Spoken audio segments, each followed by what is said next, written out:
শতাধিক Facebook page থেকে সংঘবদ্ধভাবে ছড়ানো হচ্ছে বিএনপির স্থায়ী কমিটির সদস্য মির্জা আব্বাসের মৃত্যুর খবর, অথচ বাস্তবতা হচ্ছে তিনি বর্তমানে চিকিৎসাধীন আছেন সিঙ্গাপুরে।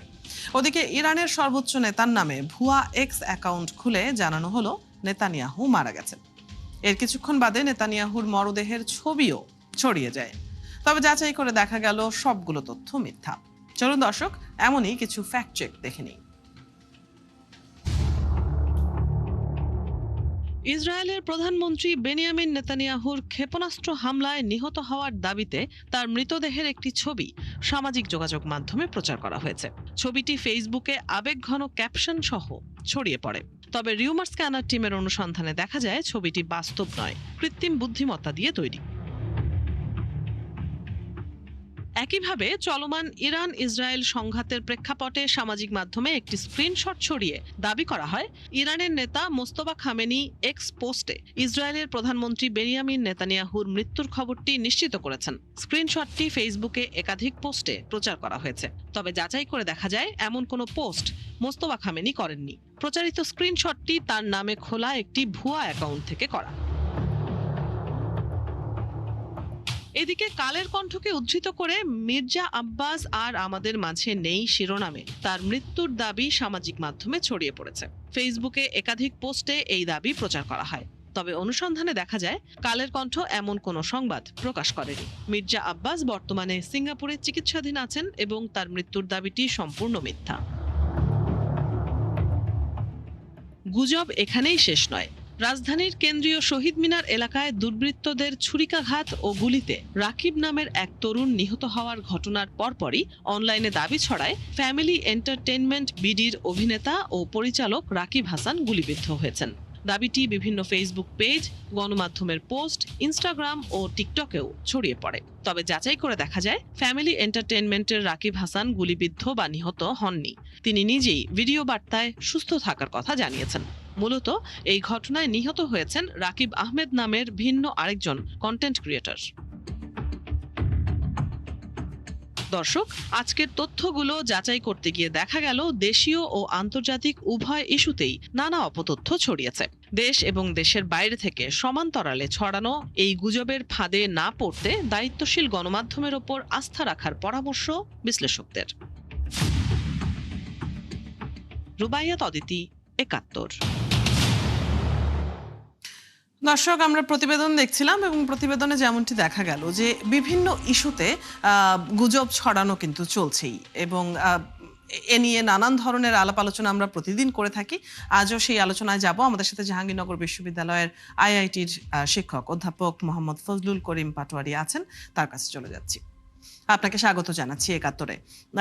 আমরা প্রতিদিন তো আসলে নানা ধরনের গুজবগুলো দেখে থাকি, তার মধ্যে দেশের অভ্যন্তরীণ কিছু গুজব যেগুলো রাজনৈতিক গুজব, সেগুলোর পেছনে আমরা ধরে নেই যে কিছু আসলে চক্রান্ত থাকতে পারে, কিছু ষড়যন্ত্রের অংশ সেগুলো হতে পারে, সেসব প্রোপাগান্ডার অংশ হয় অনেক সময়ই।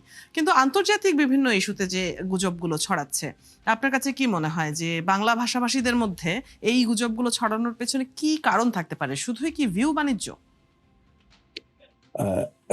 এক কথায় এটা ভিউ বাণিজ্য একদম স্রেফ। আর দ্বিতীয়টি হচ্ছে যে আসলে গুজব ছড়িয়ে মানুষ তার যা আশা করে সেই রকম একটা সংবাদ সে সবার কাছে প্রচার করতে চায়, এতে সে এক ধরনের মানসিক তৃপ্তি পায়। এটা আমি আগেও বলেছিলাম যে গুজব আমাদের এই যে ছড়ানোর যে সংস্কৃতি, এটা সচেতন না হলে এটা থেকে রক্ষা পাওয়ার আর কোনো উপায় নেই। আপনি দেখেন, সব সময় যুদ্ধকালীন পরিস্থিতি, মহামারী এবং রাজনৈতিক যখন হিংসা হানাহানি চলতে থাকে তখনই গুজবগুলি বেশি পরিমাণ ছড়ায়। এই ছড়ানোর পেছনে এক নম্বর কারণ হচ্ছে যে সে যা বিশ্বাস করে সেটা সে প্রচার করে আনন্দ পায়, মজা পায়। দ্বিতীয়টা হচ্ছে রাজনৈতিক বিদ্বেষ এবং স্বার্থ সিদ্ধির ব্যাপারটা অবশ্যই এখানে আছে। তৃতীয়টি হচ্ছে যে তার ভিউ বাণিজ্য। এখন আমরা দেখতে পাই যে এই যুদ্ধের সময়ে প্রচুর পরিমাণে গুজব এখানে চলছে আমাদের সোশ্যাল মিডিয়ায়।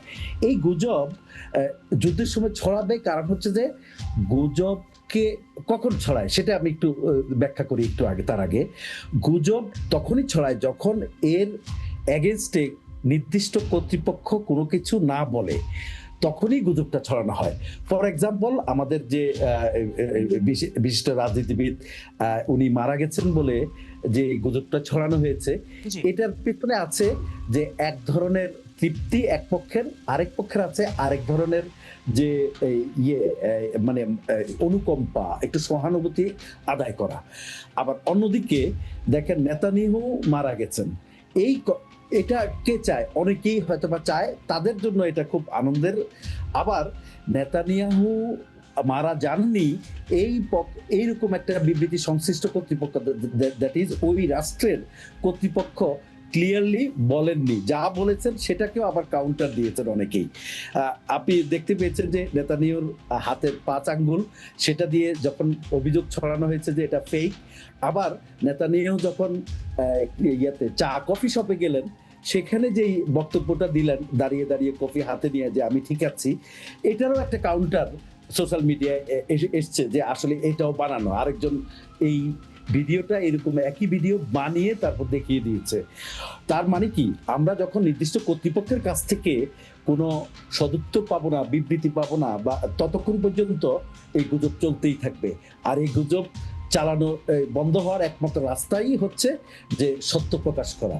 এখন আমাদের নাগরিকদের, আপনি প্রশ্ন করেছেন যে আমরা কেন ছড়াচ্ছি, মোটা দাগে এইসব কারণেই আসলে গুজবগুলি ছড়ানো হয়। এই যে আমরা যখন দেখি, আমরা আজকের খবরে যেটি দেখছিলাম, একজন কন্টেন্ট ক্রিয়েটর মারা গেছেন বলে গুজব ছড়ানো হয়েছে, একই নামের অন্য আরেকজন কন্টেন্ট ক্রিয়েটরের ব্যাপারে বলা হচ্ছে। এটা দেখে এখানে কোনো রাজনৈতিক বিষয় তো থাকতে পারে না।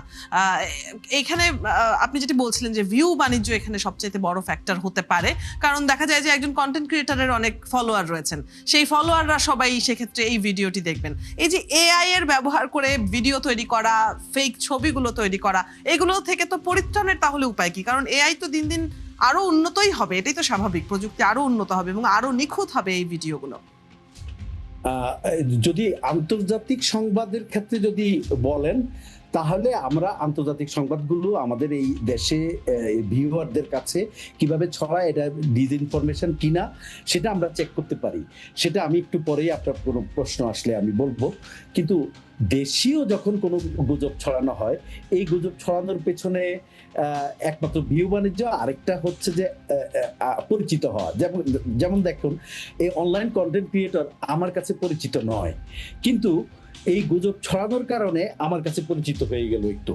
তাহলে এর মধ্যে বেনিফিশিয়ারি কারা একটু দেখতে হবে। আর আরেকটা দেখতে হবে যে যারা গুজবগুলি, এই সংবাদটা, এই পোস্টটা শেয়ার করছে, তাদের মধ্যে তাদের আইডি গুলো কেমন, সেটা যাচাই করে দেখা দরকার।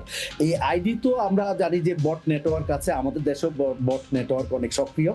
আমাদের দেখতে হবে যে যে আইডি গুলো এগুলি ছড়াচ্ছে এবং এই আইডি গুলির লাইক কারা দিচ্ছে, পোস্ট কারা দিচ্ছে, এই পোস্টগুলির প্রোফাইলগুলি চেক করলে দেখা যাবে যে এই প্রোফাইলগুলি মাত্র ক্রিয়েট করা, এবং এই প্রোফাইলগুলির মধ্যে তার যে সোশ্যাল ইন্টারেকশন মূলক কোনো রকমের পোস্ট নাই, কোনো ছবি নাই। তার ধরেন আমার যদি আইডি হয়, আমি কি করব, আমার বন্ধু বান্ধবের ছবি থাকবে, আমার ফ্যামিলি ছবি থাকবে, অথবা আমার কর্মকাণ্ডের ছবি থাকবে, কিন্তু এই আইডিগুলিতে এরকম কিছুই নেই। তাহলে আমাদের এইভাবে যাচাই করে দেখতে হবে। অবশ্য সচেতন দর্শক ছাড়া এগুলি যাচাই করা সম্ভব হয় না।